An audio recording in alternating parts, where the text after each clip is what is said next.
Maulog isa sa pinakamatindi. Kapag usapang kalapati ay mapapabilib. Mga linyadang hawak niya ay di nagpapahuli. Sinabayin niya pa ng sipag at pagpupursige. What's up mga kalapatids?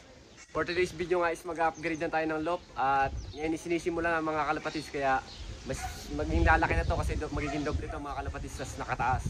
Bali, isang araw pa nga tayo na kasi ngayon na sinimula ng aking pinsan yung paggawa sa ating loft. Kaya sana maganda kalabasan nito mga kalapatids para solid ang kulungan ng ating mga kalapati. So, pakita ko sa inyo mga kalapatids muna yung mga kalapati ko at saka yung ginagawa na ngayon ng loft ko.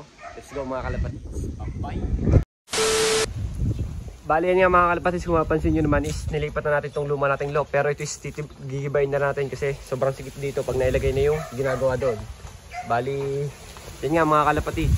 Ito muna pala yung mga kalapati. Mga hindi ko na kayo na-update sa YouTube eh. Ano? Yan lang sila mga kalapatids, monty lang sila. Tapos nakasalang natin ngayon is 8 pairs mga kalapatids. 8 pair. Yun oh. 8 pair nakasalang natin ngayon. Yan sila. O diba? Anak pa itong isa. So ngayon naman is mga kalapatids, pakita ko sa inyo yung mga bakal na binili namin. Bali ito yung mga tubular, ito yung mga tubo. Mabili lang natin sa per kilo para mas makamura mga kalapatids. Bali pipinturahan natin yan. Magiging kulay ng loft natin is kulay black. Black and red ang combination. Tapos ito yung steel matting natin. Yan. Ito yung makapal. Kasi yung pandingding naman is manipis. Tapos ito nga dito ginagawa yung loft natin ngayon. Dito binubuo. Pinsan natin na nagagawa mga kalapatids. Yan. Bali mamaya daw is buo na yan mga kalapatids. Buo na yung isang loft. Yan. Bali ito ang gumagawa. Pinsan ko. Kuya Taba, tingin ka muna dito. Huwag na nahiya. Yun o. Nag-ano na kami. Nag-wielding na. Masakit sa mata to. Kailangan natin magsalamin. So mamaya na lang ulit mga kalapatids. Pagka nalalagay na namin yung steel matting. Bye-bye. A few inches later. Yan mga kalapatids, nabubuo na nga. You know, ang bilis. Mamaya ay malalagyan na natin ng steel matting mga kalapatids. You know. So, let's go. Tapusin natin to. Yan mga kalapatids, may sahig na. Bali, dodoble natin yan. Papatungin to. Para hindi ganong malaki ang butas ng side nila. Yun o. Mamay buo na to mga kalapatids. Let's go. Yan, nabubuo na mga kalapatids. Yan. Bali, yan yung ano, yan, tapakan o. Saktuhan lang pa sa kalapati. Tapos may namin yung itutuloy. Break time muna. Tapos ibibili muna kami din ng pintura. Bali, color black nga, tsaka semento. Kasi nakataas yan mga kalapatids. Mga 4 or 5 feet ang paa. Kaya maganda-ganda to, nasa taas ang ating loft. Tapos, pagkabila natin ng pintura is bubong din, bibili din, isasabay na. Pambubong natin, yung long span. So yun lang ulit, mamaya na lang ulit. Bye-bye! A few moments later. So yan mga kalapatids, nakabili na kami ng bubong na long span. Bali, maganda pa ang bubong. Bubong ng kalapatian ko kasi sa bahay namin. Tapos ito, bumili din kami nito, mga kalapatids yun. Bali magastos-gastos na talaga. Tapos bumili rin tayo ng mga kalapatids ng semento natin yan. Panglagay sa puting. Kasi itong nangyayari sa loop natin is may tubo yan sa baba. Nakataas yan. 5 feet ang taas. Tapos ang haba pa naman ito 17 feet. Hindi magiging 22 feet na. Ay 12 feet lang pala to. Itong haba nito. Tapos 5 feet ang ilalagay ko. Kaya magiging taas niyan 17 feet. Tapos may abangan pa dito sa gilid. May abangan dito sa gilid na malapad-lapad din mga kalapatids. Bali may hagdan yun. Kaya maganda-ganda to pag nabuo natin mga kalapatids. Tapos itong pintong ito is wala na to. Ipipix na to dito. Yan, nakapix na yan. Tapos may kakapinto dito. Dito nakalagay yung mga panlaro natin. Dito nakalagay yung mga YB. Tapos dito magkakapinto mga kalapatids sa may gilid. Tapos dito yung abangan din sa tapat na to. Bali ipon natin to dito. Tapos alisin na tong loft na to. Kaya antayin natin pag nabuo. Let's go. Magastos. Bali, nakabili na rin tayo ng mga pintura at saka mga primer, kulay black. Bye-bye!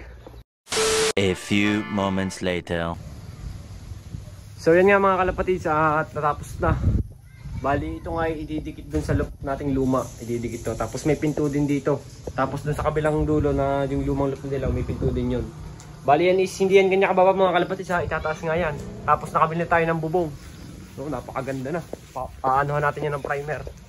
Ito yung bubong na ikakabit natin. Naka long span mga kalapatids. 1,000 ang bilhin natin yan. 1,024. Yung 16 feet na yan.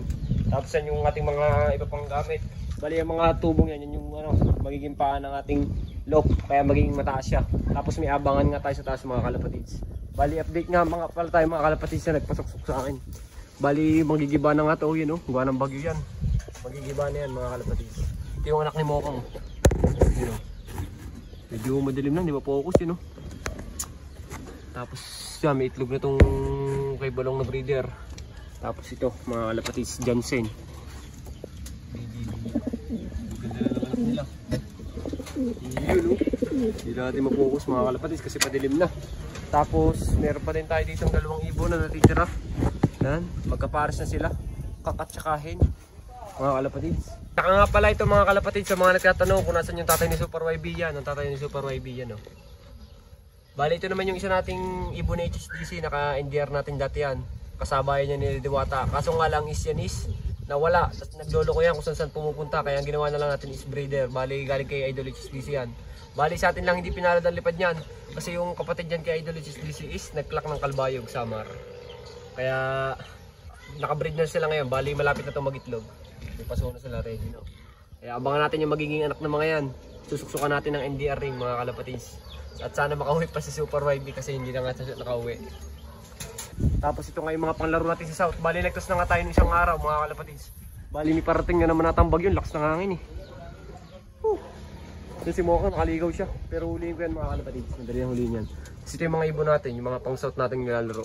Bali yung mga nilalaro nga pala natin mga kalapatids ay ito sila. Yung Grisel, naka-YB ring. Yung Blue Bar, naka-YB ring. Tapos ito, dapat yung Stockbird. Yung checkered na may puti sa ulo niyan. Kaso nilalaro na rin natin kahit kumring lang. Tapos ito naka-South din mga kalapatids yan. Naka-YB ring yan, naka-YB ring. Tapos ito ay kumring lang mga kalapatids yan. Anak ni Balong at Mokang. Si Mokang yan. Yan mga kalapatids. Nakaligo kasi yun si Mokang. Hindi pa nga nakapagsubo na kanyang anak Tapos yun mga kalapatids, abangan nyo na lang pag natapos ating loop. Bali dito nga is may itong pintong ito is mawawala na to. Gaya kasi yung pinto is ito yung bagong pinto nandito sa gilid, dyan. Tapos magkakapinto rin dito para magkahiwala yung mga panlaro at hindi. Tapos kadikit na yung ginabit natin. Tapos tataas siya mga kalapatids. Bali napakahaba ng paa niya. Tapos may hagdan sa gilid. Kaya napakalupit pag natapos to. Kaya antayin nyo mga kalapatids pag natapos to. Sana maganda kalabasan. Bali magiging kulay na nito na, kulay itim na. Pa-black na natin to, pa-black na mga kalapatids, color black na siya. Yun walang lilipad. Bali si Mokang napakapasaway, magdidilim na mga kalapatids, di pa pumapasok So yun lang mga kalapatids, hindi na natin tatapusin natin tong video na to. Susunod na lang ulit yung day 2 ng paggawa ng ating loop. Maraming salamat sa lahat ng sumusuporta. Pasensya sa inyo, ngayon lang ulit ako nakapag-upload sa YouTube. Please like, comment, share, and subscribe to my YouTube channel mga kalapatids. Hindi tayo makapagpatayo ng loop kundi dahil sa inyo. Maraming salamat sa lahat ng sumusuporta. Yun lang. Bye-bye!